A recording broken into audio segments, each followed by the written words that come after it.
məhərrəmli gayı gəldi yenə qüssə kədər.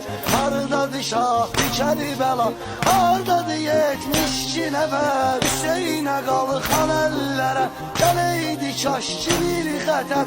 Unutmaq olmayır böyük bəladır ya İmam Hüseyn, bəladır ya İmam Hüseyn. Hər tərəf aşıqadır Kərbəladır ya İmam Hüseyn. Bir canımız var uğrunda fədadır ya İmam Hüseyn. Hər tərəf aşıqadır Kərbəladır ya İmam Hüseyn. Bir canımız var uğrunda fədadır ya İmam Hüseyn.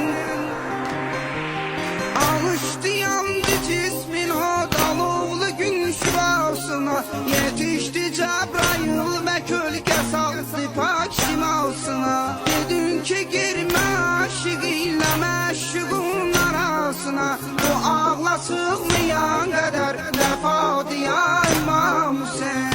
King.az